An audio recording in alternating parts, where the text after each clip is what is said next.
first couple dinners were sponsored by Scott Feil, and he is a medical cannabis political prisoner dealing with our federal government, and they're really giving him the raw and the poopy end of the stick. And I want to get this story out because I've never heard of anything as foul as this.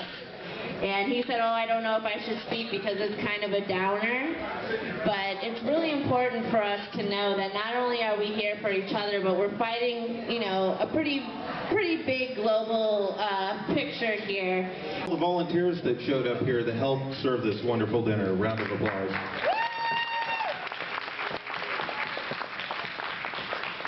And one person in particular, Shona. If it wasn't for her.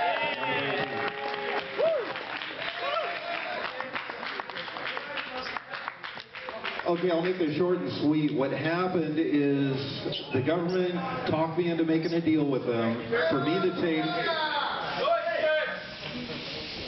me to take 5 years, but for me to do 5 years in federal prison, all my co-defendants, which would be my family, could just walk. So, and if I don't do the 5 years, then my family would end up doing 15 years. Damn. Oh, man. Wasn't a tough choice. So I took the 5 years. Does everybody hear me back there? Yeah. Okay. So what happens is they want everybody to plead guilty first and then do a soft cooperation with the government to testify against me, which is perfectly fine. They just testify against me and that's how they get their 0 time. So everybody has pled guilty so far in the case except for my wife and myself. Now the government, in a turn of events, is saying that they want me to pay $6 million to the federal government and forfeit every single thing that I have. So that's the turn of events that's happened. And if I don't do it, now since everybody's pled guilty, that all my family is now forced to testify against me or they will do 10 to 15 years. So now we're back in front of the settlement judge on the 7th of next month, and I'm going to put my foot down on this. There's no way I could take a deal like that.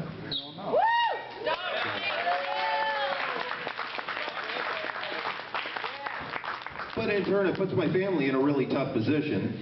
They have their deal, and if they testify against me, they still get the 0 time, but they don't want to testify against me, so we're stuck in a really tough spot. So that's pretty much for the story. Well, everybody here. And so what we're going to do is we're going to change the story, right? Flip the script. And the way we change stories is we stand in unity with families that are being persecuted for serving our communities. Medical cannabis providers, we need to stand by them. If they're standing up, we stand by. So on the 7th, we make a presence. And if you think your presence doesn't matter, I have a lot of stories to tell you where it does, okay? So tonight, please, before you leave, make sure you sign our petitions with your contact info so that we can all get together and make sure that this story is heard. When we have, you know, the end of prohibition on the Congress floor right now, when we have Eric Holder, our Attorney General, saying that a new position paper is going to come out from the federal government on medical cannabis, we don't want them destroying families around tax and money structuring issues. This group of people has already seen and said goodbye to one too many fathers. And people that have cared for the medical cannabis community. And let me tell you something, I'm going to say something a little controversial here. The larger drug policy orgs aren't doing crap. They aren't doing crap. They're paying lobbyists, they're having nice dinners, but they're not doing crap. And I want people to get that word out on the street too. And I'm particularly speaking about groups like Americans for Safe Access, who just had a $500 a plate meal. And what are they doing for political prisoners? And what are they doing for poor patients? Crap. So I'm really upset about that, and I think we need to change the story, and we need to make this story about people that care about people that care about people's families, people that are willing to not pay lobbyists, but share things and get things done. Do you feel me? Yeah. And I can't mean that with more sincerity, and I can't imagine a disabled patient that was able to pay $500 a plate. I can't even imagine a working class patient. I can't even imagine a middle class patient being able to pay $500 a plate. That's outrageous. And what do they get? They get a plate of food and to pay an ASA lobbyist to do some crap. I don't know. But it's time that we kind of stick together and make sure that a real message gets out. And more than that, make sure that we really have things to share with each other. Speaking of which, we have some more performers, and we also need to give a big round of applause for Scott for always coming back to the table with us. I'm going to tell a little bit more of that story. Scott and myself really helped ASA at the beginning. And at the end of it all, we're really not seeing the help get to the patients that need it the most, or to the political prisoners who need our support. Those are two groups of people that should be the first served by drug policy reform, right? A little bit backwards there, and I'm not friendly to it, and I'm going to take a stand against it. It ought to be a crime for them to do this to you. I'm not really scared of doing the time. It's just the people are going to be out missing me. That's my problem with that. Yeah, To me, it's like going into the military. It's a camp. It isn't a prison cell. It's a very relaxed atmosphere. It's just the people that are going to be left behind. That's the tough part. They've sacrificed most of my life while I've worked and tried to build so I could retire early. And now I can't retire early.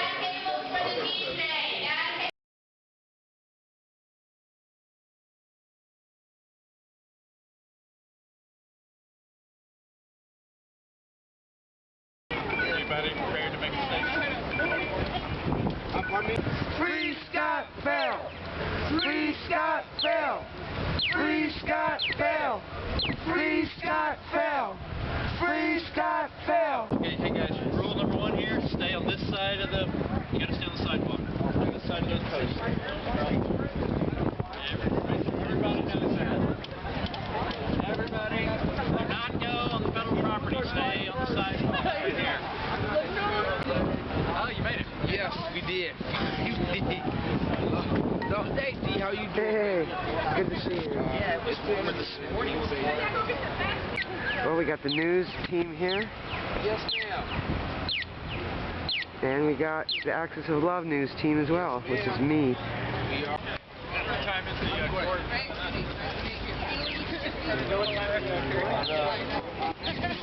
Start over. We'll be up. We're out here today to show support for a defendant that will be going up in the court today at 1 o'clock for charges of conspiracy. Three people is with him in this case. Those three people never met each other before their life until they got interviewed to come to court. Their names ended up on a piece of paper that they ended up, the federal government ended up confiscating.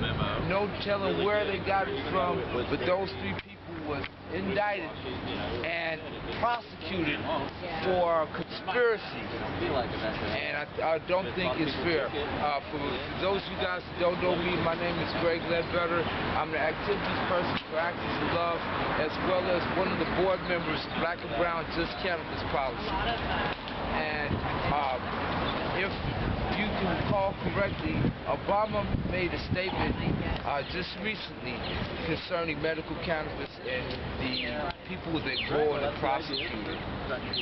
But a memo from the Department of Justice released last week provides reason for alarm among those in favor of decriminalizing marijuana. As a signal, the federal government may leave medical marijuana patients and caregivers alone, but cultivators and distributors of marijuana could still face prosecution. According to ACLU, the U.S. Attorney letter created two significant problems. It appears that the Department of Justice seeks to undermine the public legislative process in states through law enforcement and prosecution. And two, they indicate that the Department of Justice may be intent on obscure states. Moves to set up legal marijuana distribution centers that allows for healthy and safe distribution of drugs to patients. It is worth reviewing what has happened in the past 6 months with regards to the state laws passed on medical marijuana and the federal government's renewing its standoffish position towards medical marijuana use and production.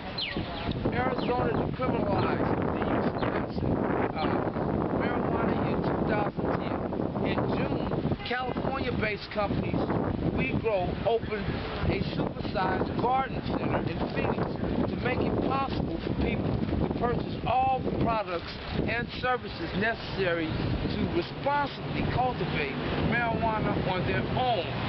But as the center was set to open, Governor Jan Brewer filed a lawsuit against the state's own law, potentially undermining the outcome of a Democratic vote in her state of Arizona. This is part of the letter that was sent by the Obama administration to the federal government concerning medical marijuana. In other words, the stand-down order that was promised to us by Obama has been blatantly ignored and overturned by his own people to tell folks to start arresting cultivators and people that are trying to provide safe access to medical cannabis here in the state. As I look around, I think I do have one of my speakers right here. Medical cannabis patient Marquise.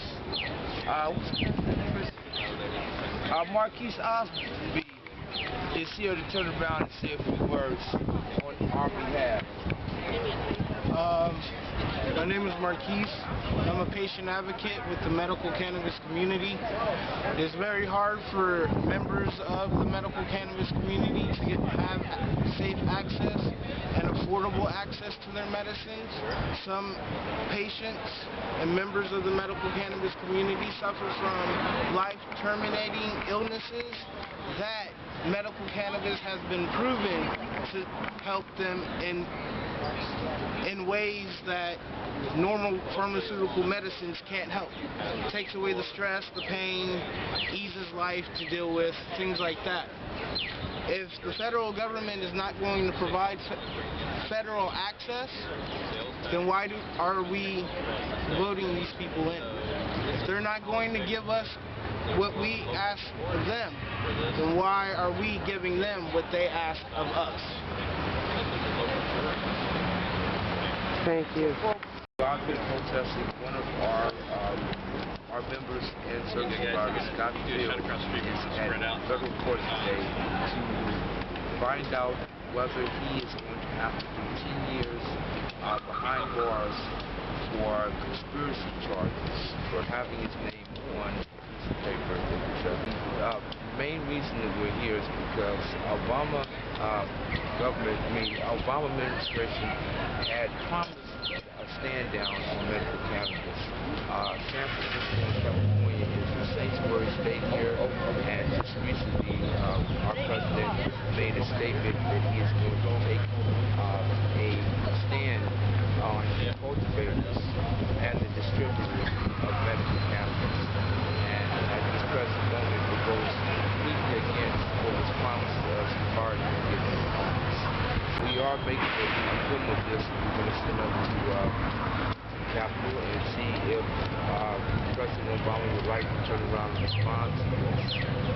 Secondly of all, the things that are being put against Scott right now is totally ridiculous, and we would hope that they can turn around and work out some kind of a deal, because no one needs to be put in jail for trying to provide medicine to patients that are sick and dying. Well, he took a deal and he pled guilty. His family pled guilty, so. Yeah, well, at the present moment, Scott is looking at they are offering him 10 years right now, and we are hoping that he can negotiate to where he can get a lesser sentence, and that his wife would not have to do any time for something that Scott has pled guilty to. Drug war type of situation.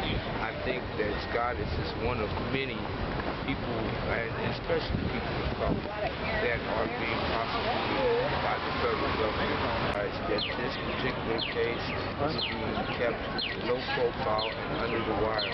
We are here now to bring attention to the atrocities that the federal government is trying to do to medical cannabis patients, service providers, and distributors.